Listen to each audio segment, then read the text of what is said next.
Hi. I'm just going to start this one with how I came up with the ending for this film, which I talk about in this clip from when I was making the film, and general commentary from present day 2025 around endings. Me watching myself do hip thrusts. It's like so dramatic, but kind of. I feel like the more dramatic this part is, kind of the funnier it is. Body not in a universe of its own. I'll trade that in. I can feel it going right to my brain.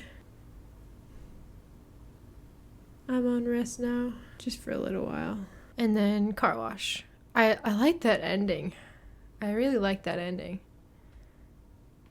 That was an interesting thing where I was like, the whole ending of this film I feel like I got after I started shooting. Yeah, I had the car wash thing. Yeah, I didn't even have really that I would injure myself and then it would end this way. That came like the day before I started shooting, maybe. Oh, fuck. I think that's what's interesting is when I first wrote it, it was like ramping up to that point of like, this is my life's work. And then it just ended there. And obviously that's not an ending. And I think I knew that wasn't. And then when I read it over again, I was like, it doesn't really end, does it? Like it just kind of trails off as like, and that's that. There needs to be something that happens as a result of it ramping up. Obviously a conclusion. And then I kind of thought of the most obvious thing, because I think that's what I've been trying to do, is think like that endings are actually really inevitable and obvious. It's more so like you forget how obvious they are when you're in the movie, because you're wrapped up in like the character not seeing that ending or being so lost in their own thing. Maybe that's not true and people are watching this like, oh, she's gonna get hurt.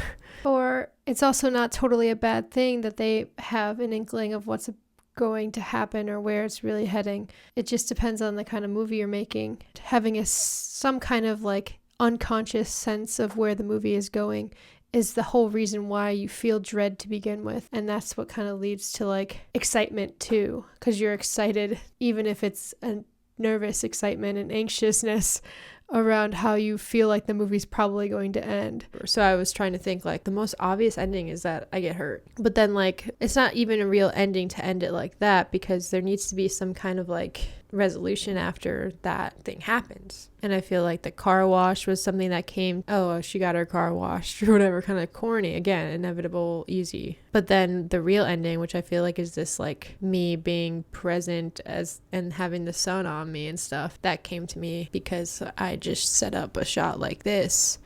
And then I was sitting in it and kind of thought of that line. And I think I got it in close up too, so I could really do it.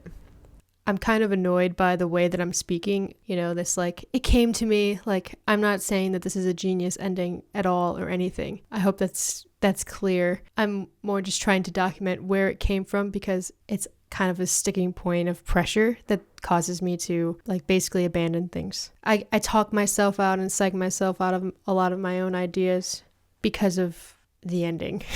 I think I've really internalized that idea that if you don't have the ending yet, you just don't have anything yet. Then it's a weak idea, it's a weak beginning. And until you figure that out, you're like in no man's land. Not saying that that's true, but I'm just saying when I have that kind of thought in my head around my ideas, it will lead to inaction or waiting for a perfect ending to come about so that the idea proves itself as good. And that's the wrong way, I think, to think about things that I always have to get around if I'm going to make anything. You know, I remember seeing that DePalma doc, and he talks about how he maybe has like a couple good endings in his career. And endings are tough. They're always tough in your career. If you can get 2 or 3 great endings to your movies, it's a miracle. I think that really took a load off of me in terms of anxiety around endings, and instead giving myself permission to just like start. If you can approach things with playful energy and an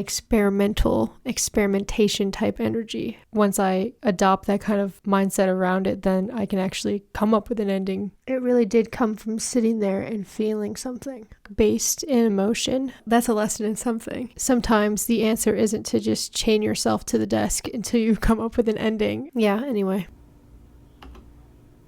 Soothing. Everyone loves a car wash footage because everyone loves watching a car get cleaned. Okay.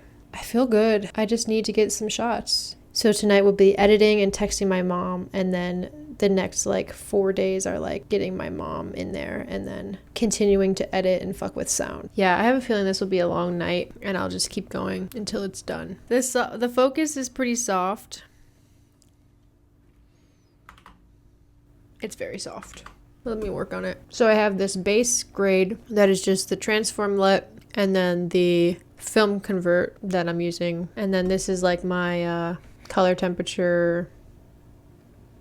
I guess I could also make color temperature separate, and I don't know if grade is the thing I really want to work on, but whatever. It's got to get done sometime anyway. It's just too dark. I can't even use this because there's a C-stand in the shot. All right, that's the last straw with this shot. I bought new running shoes with any hobby you start. It was the usual start. I bought new running shoes with any hobby you start. I don't hate it. It's kind of goofy. It sets a goofy tone. It's really important to set a goofy tone if your movie is goofy. Otherwise, people will just think you don't know how to make a movie and you're just doing it wrong. I bought new running shoes with any hobby you start acquiring. Yep. And then I just color graded for the rest of the night. See you soon for the next one.